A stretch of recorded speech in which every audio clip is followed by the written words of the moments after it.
let me, can you see that? Is that too small? It's kind of narrow. Yes, it's very small, yeah. Okay, Is that but in the better? middle, in the center of the picture. Okay, Is that No, it's better? better. Yeah, Okay. better. So, I agree with all this framework. I was I entered I come from theoretical biology and cybernetics and systems theory. I was in a systems science program as a graduate student. So I'm very much in the whole mindset of biological cybernetics. And so I agree very much with most of the framework that was developed by Powers and others and the early cyberneticists. There are some, and I went to neuroscience around 1990, but and at the time there was the beginnings of email, and I was on the control systems group email list.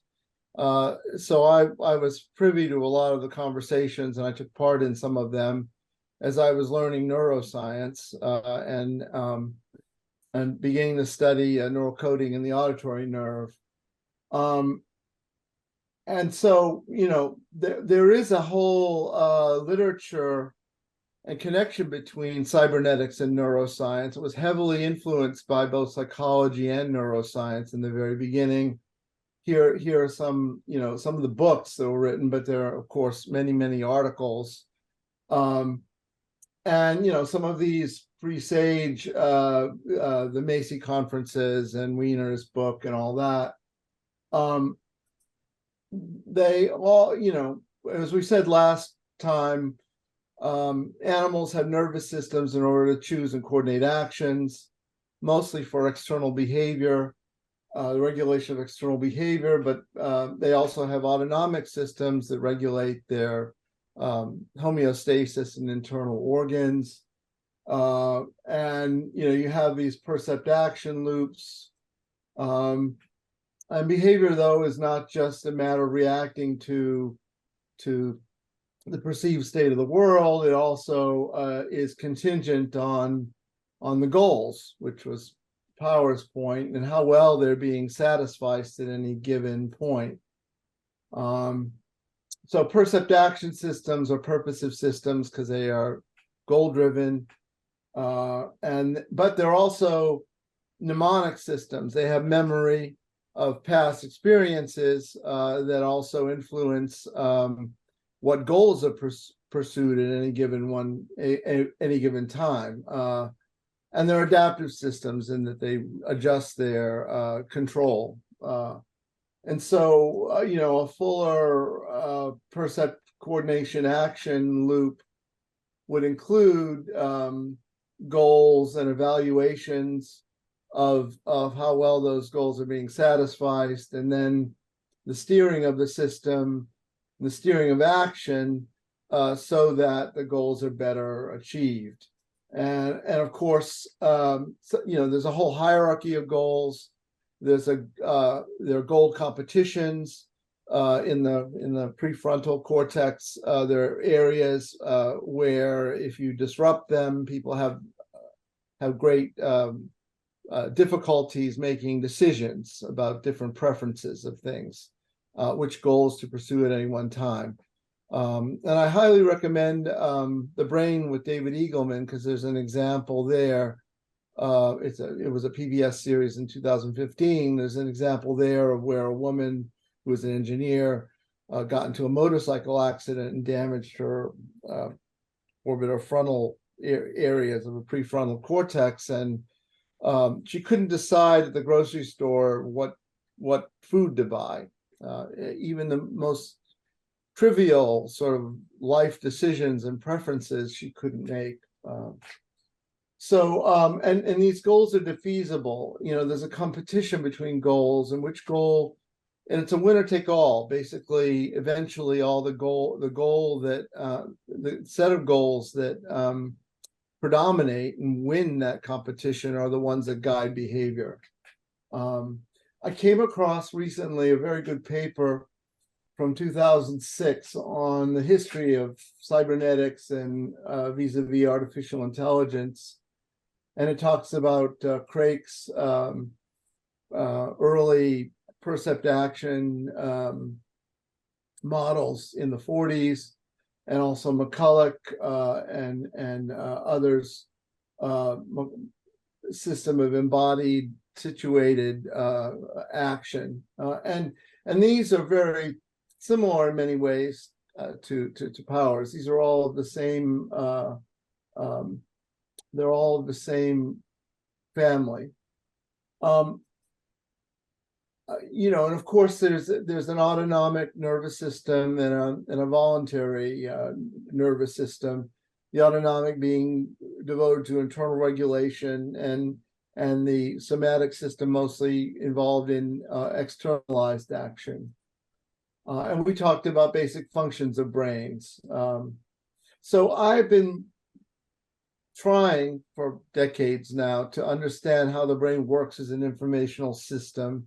And the things that you need to know are, in order, if we're going to understand actually how the brain works, cybernetic models are not enough. Cybernetic models are functional models, and they're really, really useful. Don't get me wrong. I live and breathe them.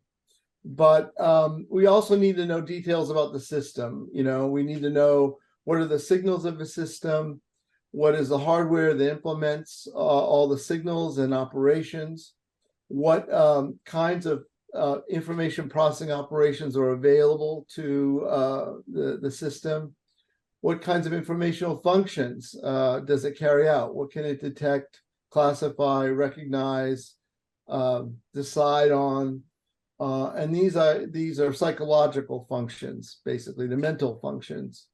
And goals are one of those sets of functions, choosing the goals and acting on them and orchestrating things.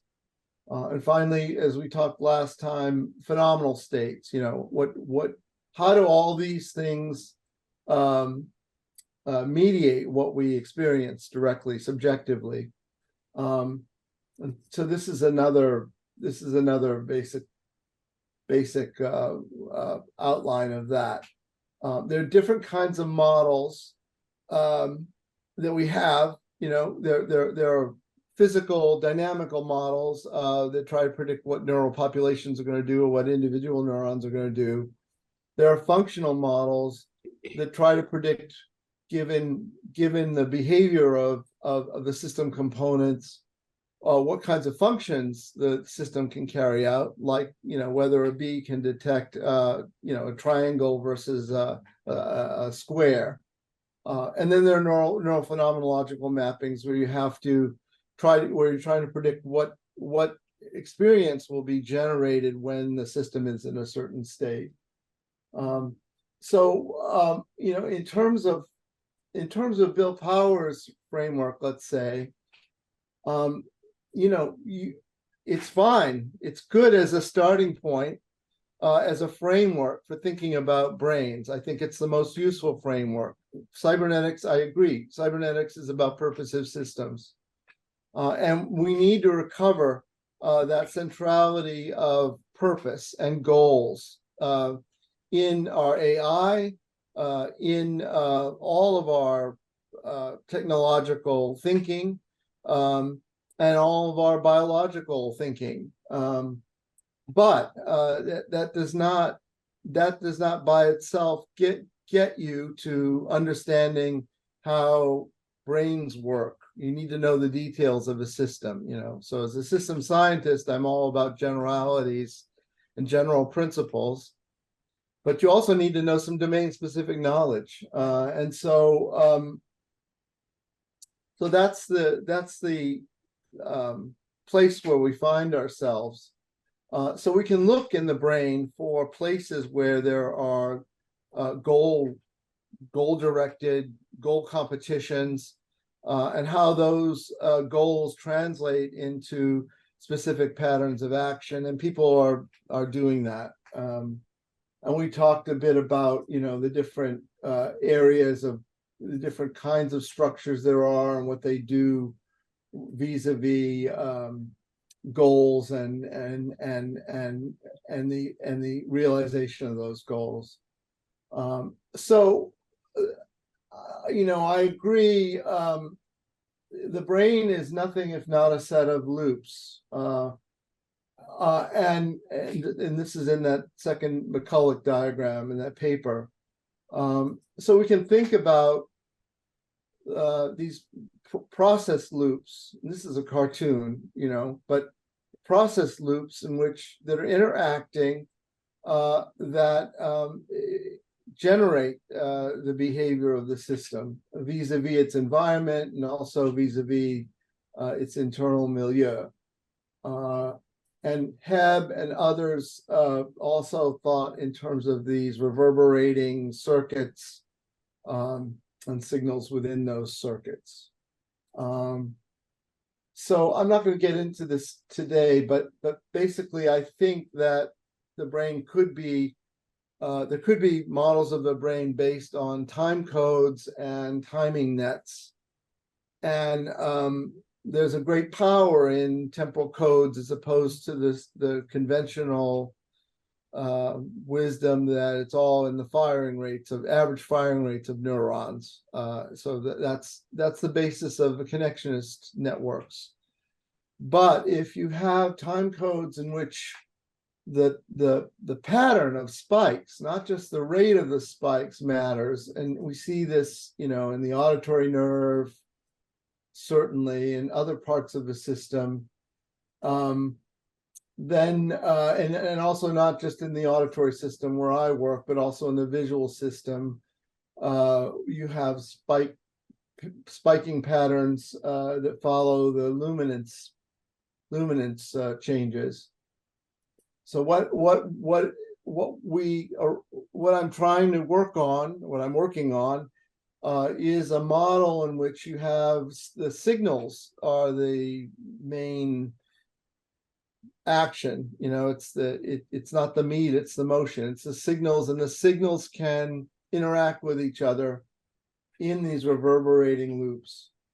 I published a paper in 2015 in Kybernetes and also a chapter on how that might work.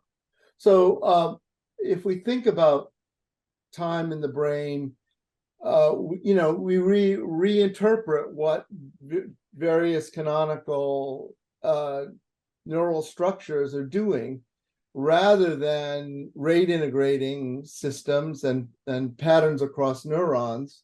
They may be doing timing operations, and the elements look more like coincidence detectors than timers. So that's all I have to say. Okay. Moment. I noticed that you have 127 slides here. Well, It's it's She all had the slides 36. it's all the slides from last Jason. time as well. So I just have them, in case we need them. Jason, may I give a comment?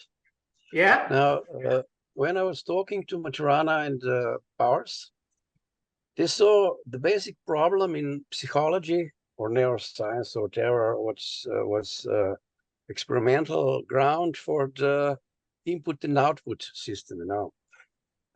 It's all known that psychological bases were found by Watson in 1917, and he proposed that we can measure the input and we can measure the output.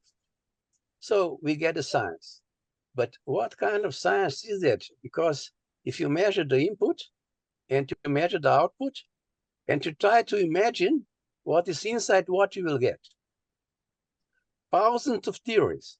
And problem is that psychology doesn't have only thousands of theories, they are contradicting each other. Because if you left the interpretation to the imaginations, you don't come anywhere. And that's why both said to me, Maturana, that he was strictly on experiments.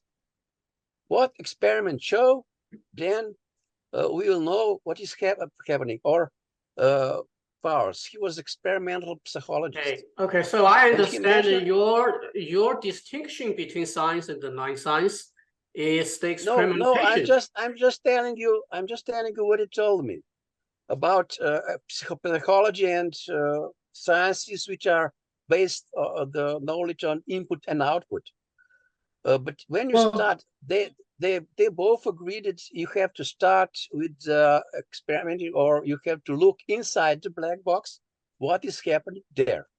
For example, muscle is triggered by two neurons, gamma and alpha, which is activating the muscle first. You can imagine. So what would you say? You can imagine everything. What would you say? Oh, well, the black box is a methodology. It's No, I will tell you now. it's in a In this case, situation that we in this currently case, Jason, in listen this to me. case, yes, okay. Let me finish. When we are not able to open black box, then we have to use input-output. Once we have the capacity to open it, it's good. So you have microscope, you poke in, but Randolph Glanville wrote a paper entitled "Inside Every Black Box, There is Another One." Actually, it's not just another one, it's many. So you keep trying, you open to the level of quantum mechanics. Then you're stuck there because you lost the capacity to measure there. So it has to have a range. And I don't think black box as a methodology needs to be blamed. Rather, our capacity to observation needs to be questioned. Jason, Okay, I'll try to answer you both, Jason and Peter. Now, if you want to know what is happening in the body, human body, you have to measure it, of course. Now, if you want to know which neuron fires the first muscle, we have to measure neural signals. And which science is doing that? Yeah. lots of scientists, I'm not Neuroscience against already measurement. that. I'm just the pointing out. neurophysiologists are doing that. I mean, Jason, when we measure, you know, Let me ask you this measure, question. Let me ask you this question. no, when we measure both neurons, when you feel can get cold the or answer, when no. you feel hot, then you can know that because you have a measure mechanism. So you can add clothes or you can subtract clothes.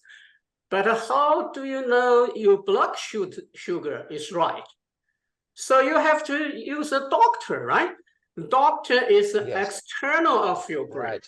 Doctor belongs No, to inside. well, no, Inside, a you go to doctor laboratory, belongs to the they take your blood. civilization that is No, devised they take your for blood, you. Jason. So that's Jason, the they take your blood. external measurement mechanism you have No, to use. blood is not external measurement. Blood is internal measurement. Blood You have to give the blood. sugar. Okay, why people get a diabetes without treatment just simply die? Because they don't Okay, feel it. They don't feel Jason, like Jason. cold or heat. They just don't know unless a doctor tells them. Then how could a doctor do that? They do it through the lab work. So the lab work, who developed the lab work? Civilization, science, outside this particular brain. So what I'm saying is I'm not against measurement. Of course, we dream the capacity to do the measurement whenever is possible. But there are cases that it's impossible for yourself to do the measurement. So that we need cooperation. We need other branches of. So that's why I asked you, what is your criteria of science? Of course, experimentation is one. But how about other situations that you cannot do experimentation? No. Can you eliminate science completely? You cannot. Jason, look, we are going with experiments. That is the only thing we have. If you want to know the truth, when you broke the bone and you go to the doctor, did you ever do that? What will he do? he will Or make a she, or picture of they. internal structure, so that it will be clear what is internally wrong. Without that, he can't put you back the bone, you know.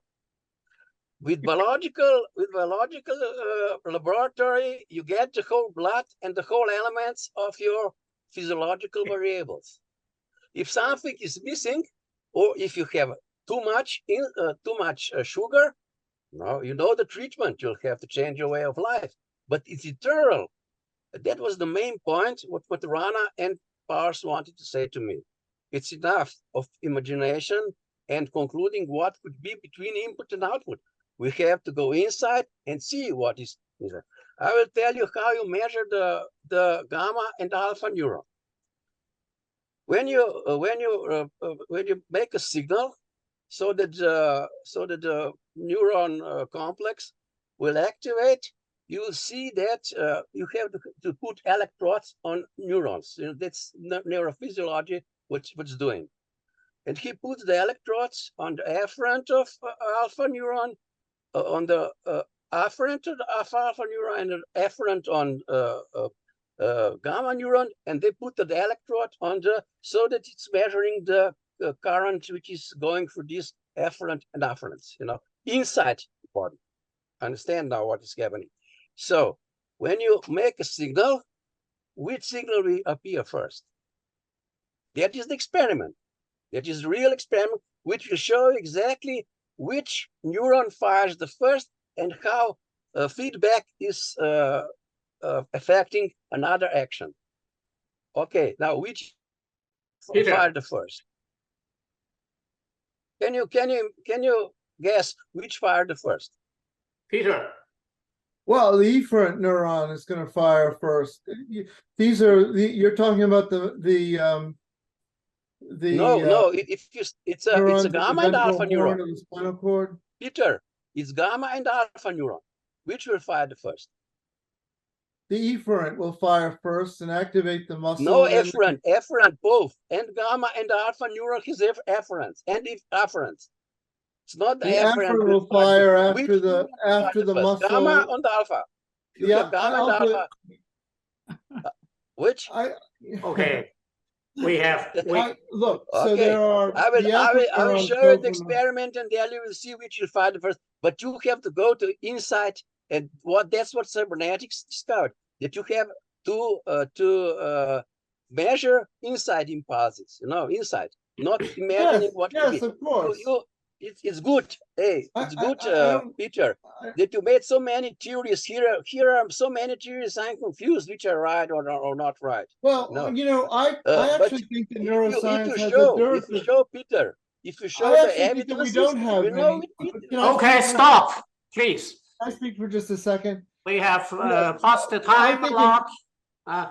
And maybe you want to hear another presentation. Maybe it's the time to look outside the window, as Jamie said.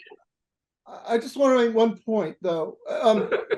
You know, there aren't thousands of theories in neuroscience. It's not like, you know, in fact, there's a dearth of theories in neuroscience, and you know, much of biology and neuroscience is anti-theoretical in the sense that people are afraid or loath to propose integrative theories. So, in my opinion, we don't have enough neurophysiological neural theories of what's going on, and we need to develop comprehensive, multi-level theories of how the brain works. I just don't see that picture when I look at what neuroscientists are actually doing. Anyway, I have one other comment just about the black box. You know, we need different kinds of models to explain different aspects of a system.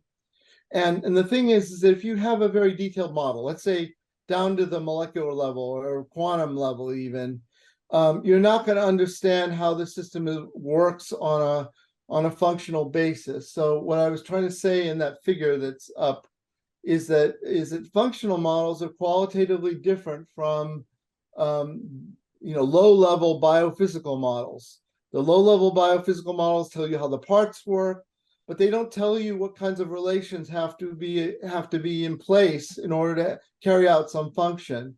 So you can have a model of a thermostat, a functional model of a thermostat that will say, well, you need a sensor and you need a plant and you need some sort of comparator, right?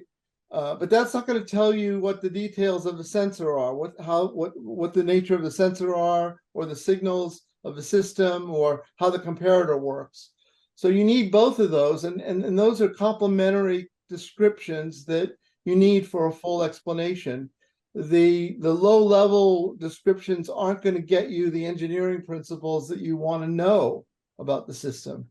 So I'll stop there. It's about the direction of your attention. And also there is a fact. Listen, I have also the right to say something if Peter could say so many things. Now, Peter admitted that everything is subjective and there are 1,000 theories. What can we get from 1,000 theories? We need one theory. And how we get one theory? We get one theory, it's scientific experiment. Now, Maturana strictly, when I asked him, if he is a constructive biologist, if he's, I don't know, the member of second order cybernetics, and so on. You know what did he answer? He answered that is people had too strong imagination. They imagine, I'm not a constructivist, I'm not a member of second, I didn't talk to them, I don't know whatever. He said he's a scientist who has his biological experiment, and only from biological experiment he makes theory. Okay, Boris, let me remind you. Wait a second. We have two people talking. Please, evidence is if you continue like this, people will all leave. So please, we have 2 persons already left. Yes, do you still want to keep the rest of them? Or do you want to argue by yourself? No, Jason, Peter is talking for the most here. Whose presentation is this? You let him talk 1 hour, he had 100 slides. Yeah, we still have one more presentation, okay? And Gerald left and Peterson left. So we got 2 more. We have only 7 people right now. And you want to keep arguing, or you want to what? What did you say? I'm still here and I will stay here till the end. Okay, that's good. Maybe it's time to look outside the window, as Jamie said. Okay, Jerry said something here in the chat box. But anyway, maybe we can leave that argument